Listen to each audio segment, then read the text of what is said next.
Ya, karena gagal meraih kemenangan di ronde 4 ya kualifikasi Piala Dunia 2026 zona Asia, kekecewaan netizen kami gitu ya cukup besar. Timnas Indonesia kemudian telah tiba di tanah air melalui Bandara Internasional Soekarno-Hatta, Tangerang, Banten pada Senin siang. Jadi rombongan pemain Timnas Indonesia tiba di tanah air melalui pintu VVIP Bandara Internasional Soekarno-Hatta usai gagal membawa Indonesia melaju ke Piala Dunia 2026. Mereka yang tiba merupakan pemain yang berlaga di Super League Liga 1 seperti Kambuaya, Hernando Ari, Rizky Ridho, Egy Maulana Fikri, Yance, dan Yakob Sayuri. Karena kan kalau kita lihat di media sosial kan juga cukup ramai tuh ya. Betul. Bagaimana kekecewaan dari para netizen, para pecinta timnas kita gitu kan. Nah itu dia. Ini ibaratnya mimpi sudah depan mata tapi nggak bisa diraih begitu ya.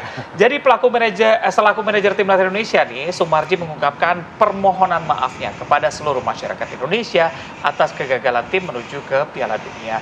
Meski segala hal telah dipersiapkan dengan matang. Jadi atas kegagalan tersebut pihaknya akan membuat laporan secara menyeluruh dan terbuka agar laporan tersebut menjadi bahan evaluasi dari PSSI. Ini kan pemain tim Indonesia sudah tiba di tanah air, tapi banyak mempertanyakan, mana ini pelatihnya, kok pulang ke Belanda? Oke, coba kita akan bahas ya mengenai ramainya dorongan netizen terkait dengan pelatih Patrick Kluivert ini akan seperti apa nasibnya, karena banyak juga yang mempertanyakan dan juga meminta pertanggungjawaban dari gagalnya timnas kita untuk melaju di Piala Dunia. Sudah hadir bersama kami di sini ada Mas Rido Marpaung, VP Operation dari Binokular Big Data Analytics, dan juga ada Mas Akmal Marhali selaku pengamat sepak bola. Halo, selamat pagi. Assalamualaikum. Waalaikumsalam. Salam sepak bola biar semua. Salam sepak bola. Salam sepak bola.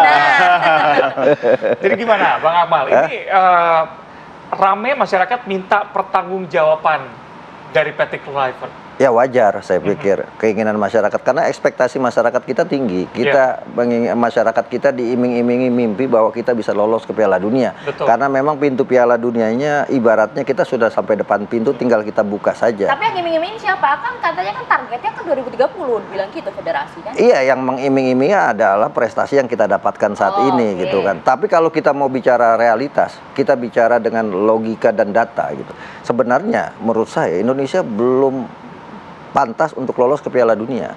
Sekarang kan kalau peserta Piala Dunia 48 negara. Indonesia peringkat 120. Jadi 48, 48, kita ada di level 3 ini gitu kan. Nah, kemudian lawan yang kita hadapi Arab Saudi dan Irak 58, 59. Itu yang pertama. Yang kedua, sebelum babak keempat ini digelar, dunia mengatakan bahwa peluang Indonesia untuk lolos ke Piala Dunia cuma 5%. Artinya apa? Artinya kita hanya punya potensi untuk bikin kejutan. Dan potensi kejutan itu ada di lawan Arab dan juga Irak. Tapi bahasanya kan annasu mudabbir wallahu muqaddir gitu kan.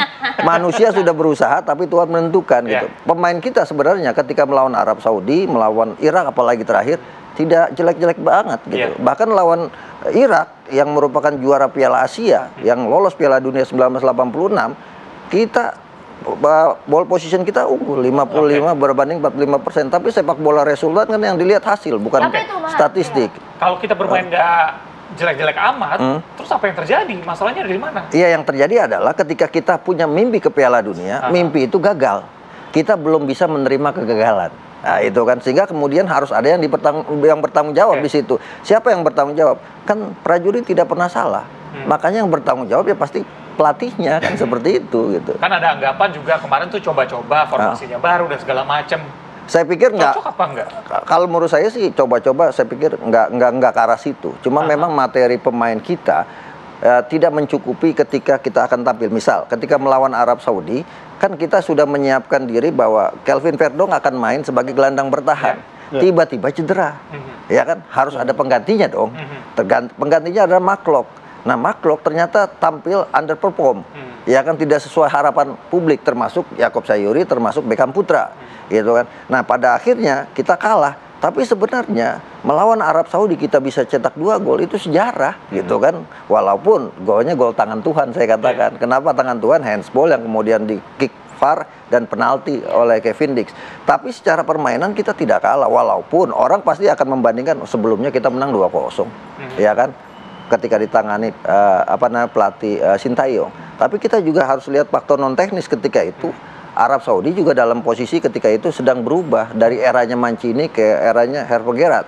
Jadi harus perlu adaptasi, walaupun Hervé Gerrard ini adalah pelatih sebelumnya ketika mereka mengalahkan Arab Saudi 2-1 di Piala Dunia. Nah, cerita Hervé Gerrard inilah yang kemudian akan dibawa ke sepak bola Indonesia. Artinya apa? Hervé Gerrard Piala Dunia, kemudian digantikan nama besar Mancini gagal, digantikan lagi oleh Hervé Gerrard, CLBK lah istilahnya. Nah, Maksudnya CLBK Indonesia juga kan ya, gitu, CLBK seperti itu kan sekarang yang dorong gitu. STY digantikan Kluivert yang punya nama besar, Kluivert gagal, STY lagi kan yang sekarang muncul. Nanti nanya Mas Rido kalau nggak percaya. Ya Mas Rido, apa mungkin tidak sih kemudian kalau kita lihat evaluasi terhadap Coach Patrick Kluivert akan seperti apa skemanya, sistemnya? Ya, kalau dari data kita di media sosial ya, untuk pasca laga Indonesia lawan Irak dan juga tidak lolosnya kita ke Piala Dunia 2026, ada 3 topik besar yang kita dapatkan dari data kita. Yang pertama memang tuntutan dari publik, khususnya dari warganet, agar Patrick Kluivert mundur. Itu yang kedua adalah bagaimana publik membandingkan era Coach Patrick Kluivert dengan Coach Shin, dan yang ketiga kita pakai dari Jawa Wasit. Nah, terkait dengan hal ini tentu kembali lagi ya, evaluasi mesti diadakan sih, karena tuntutannya begitu besar dari publik terhadap lolosnya Indonesia ke Piala Dunia 2026 itu sudah sangat tinggi. Ingat kemarin juga ada juga komentar bahwa ini udah nanggung tuh, round 4 tinggal selangkah lagi seperti tadi Bang Akmal bilang, tinggal buka pintu masuk ke Piala Dunia sebenarnya. Nah, ini memang perlu diadakan evaluasi lagi dari tuntutan dari tim kepada PSSI khususnya, agar timnas kita ke depan bisa melangkah lebih jauh lagi dan bisa berprestasi lebih lagi gitu. Nah, sekarang tinggal bagaimana PSSI mempertimbangkan nih, apakah akan mengikuti desakan dari publik khususnya warganet agar Coach Patrick ini mundur, karena mesti ada yang bertanggung jawab gitu atas tidak lolosnya Piala Dunia ini gitu. Itu yang jadi desakan publik, karena ada beberapa hal juga yang dilihat bahwa untuk tidak lolosnya kita ini bukan hanya sekedar ada yang bertanggung jawab, cuma dari prosesnya, bagaimana pemilihan line up, squad starting 11, terus juga kenapa pemain ini yang dipilih, terus juga strateginya ya tentang 3 back dan 4 back ya. Bang Akmal mungkin lebih bisa memahami hal ini gitu. Nah, inilah yang mengemuka ke publik, dan apakah nanti ketika Coach Patrick Kluivert diganti akan terjadi perubahan yang lebih baik lagi, ya tentu nanti waktu akan menjawabnya gitu. Oke, yang cukup menarik di sini adalah 100% ini negatif ya untuk pembahasan mengenai desakan Patrick Kluivert mundur. Nggak ada yang bela sama sekali begitu? Iya. Wow. Warganet kita, emang again ya, maksudnya kalau dari sisi orang yang mengerti sepak bola dan sebagainya, mungkin mereka melihat, oh ini strateginya seperti ini. Kenapa tadi ada tentang Verdong yang tidak main di laga timnas Indonesia lawan Arab Saudi. Cuman kita sebagai orang awam atau rekan-rekan pendukung timnas Indonesia melihatnya dari hasil, dan juga tentunya kenapa ketika strategi itu dijalankan, kenapa pemain dipilih ini, terus strategi-strategi yang menurut dari kacamata orang awam ini sebenarnya udah bagus gitu, kayak soal 3 back itu Bang Akmal ya gitu. Jadi kenapa dipilih 4 back padahal tim kita belum biasa dengan sistem itu dan sebagainya. Nah, memang akhirnya kembali lagi gitu, ketika bicara isu paling besar saat ini agar Coach Patrick mundur, ya cenderung boleh dibilang hampir boleh dikatakan tidak ada yang membela sih gitu. Mungkin 99% banyak kan yang meminta agar Coach Patrick untuk mundur gitu. Ya, itu kalau dari kacamata netizen gitu, betul, ya, 100% bahkan mendorong untuk Coach Patrick Kluivert mundur. Sekarang lagi di Belanda nih, kayak lagi kupingnya dengar-dengar kita ya. Jadi gimana tapi sebenarnya Mas Akmal, skema untuk kemudian pembahasan evaluasi terhadap Coach Patrick? Apakah kan informasi kan nanti Exco juga kemudian akan membahas hal ini ya? Akan seperti apa jadinya? Dibahasnya saat lagi ya. Tidak dulu, kami kembali. Oke, kembali lagi di Apa Kabar Indonesia Pagi, pemirsa. Langsung saja Mas Akmal, kalau kemudian itu kan tadi disampaikan bahkan 100% memang dorongan netizen mengarah ke sana untuk pemecatan dari Patrick Kluivert sebagai bentuk tanggung jawab lah gagalnya timnas kita nggak lolos ke Piala Dunia. Kalau kemudian ini direspon oleh federasi, sebenarnya dimungkinkan tidak sih dalam skema yang akan berlangsung? Ya, sekarang federasi saat ini seperti makan buah si malakama gitu kan. Seperti sumpah palapa lah, dilaksanakan ibu mati, tidak dilaksanakan bapak mati. Karena Vox Populi, Vox Dei kan gitu kan. Kekuatan kita sekarang, suara rakyat, suara Tuhan. Ketika kemudian masyarakat sepak bola menginginkan Patrick Kluivert out, maka kemungkinan itu akan diambil oleh PSSI, walaupun nantinya pasti ada hal-hal yang harus dilakukan, misalnya kompensasi. Betul. Terakhir ketika Patrick Kluivert di Adama Dance Sports, dia itu ada klausul kontrak kalau kemudian dia dipecat maka harus diselesaikan kontraknya sampai selesai. 2 tahun Dengan itu itu waktu itu nilainya dia 150.000 euro atau sekitar 2,3 miliar per bulannya. Tapi Adana Dance Sports ketika itu mengambil jalan tengah apa? Tidak dipecat, tidak diberhentikan, tapi dialihkan tugasnya, ya kan? Kalau bahasa politiknya PAW, pergantian antar waktu. Gitu kan. Dialihkan sebagai direktur teknik atau pengembangan ketika itu. Dan ini kan sebenarnya apa yang dilakukan juga sama pelatih tim nasional putri, Mochi, dikontrak, tapi kemudian gagal kemarin, akhirnya dialih tugaskan untuk talent scout dia. Sehingga kemudian tidak harus membayar kompensasi mahal. Nah, ini yang kemungkinan yang akan jadi bahan pembicaraan ketika evaluasi dilakukan bersama EXO PSSI nantinya Pak Erick Thohir. Ada plus minusnya.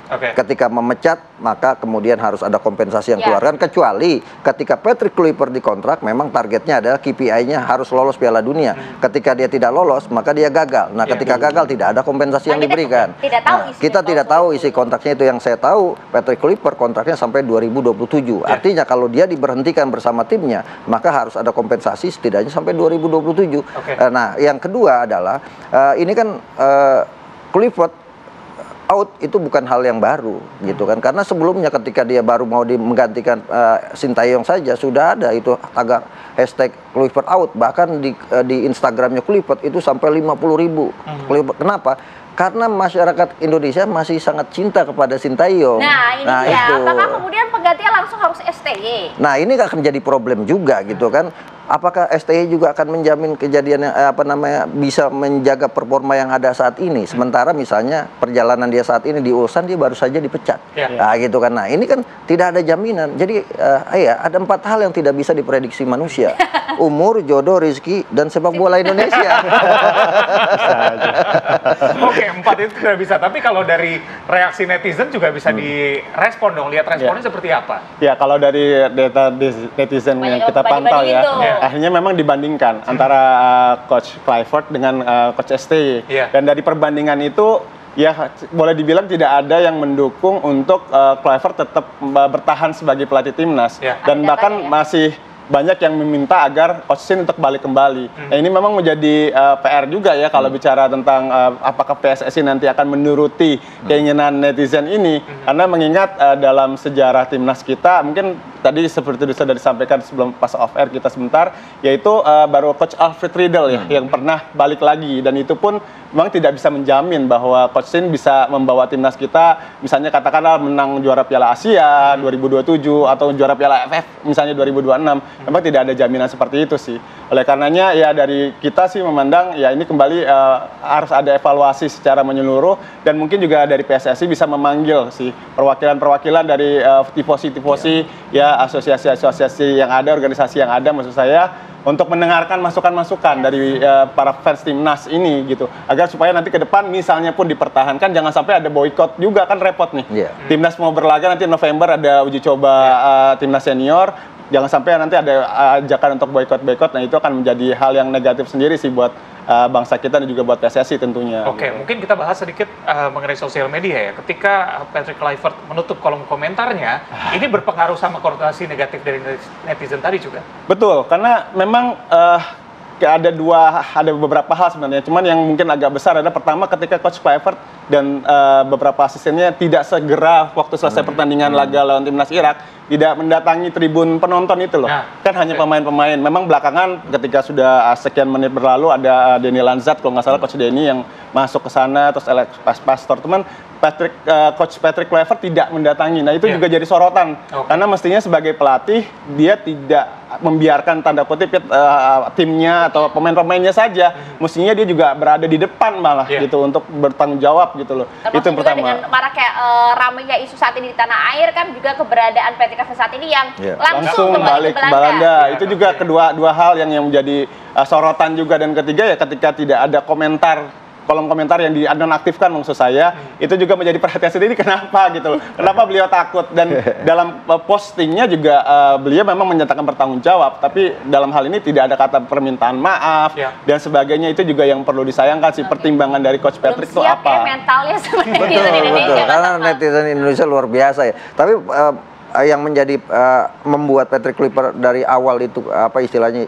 kurikulum vitae-nya tidak begitu bagus ya dari sisi pelatih, yang kemudian dari sisi prestasi pelatih juga tidak begitu baik itu, sehingga kemudian itu yang akan dimunculkan oleh netizen. Ditambah lagi Patrick Kluivert kan tidak pernah ada di Indonesia, jadi kalau mau tanding baru datang, sehingga kemudian apa? Kemudian masyarakat bilang ini pelatih tim nasional atau pelatih tarkam gitu kan. Nah sekarang misalnya kayak kemarin kita mau ke Arab Saudi, pemainnya berangkat dari sini, Patrick Kluivert langsung dari Belanda. Ini tim nasional Indonesia atau tim nasional Belanda gitu kan. Nah sebagai pelatih dia harusnya ada di Indonesia memantau liga kita, termasuk berkomunikasi dengan pelatih-pelatih di liga kita untuk capai standar yang diinginkan. Misalnya fisiknya saya mau segini loh, tolong di liga fisiknya pelatih-pelatih ditingkatkan.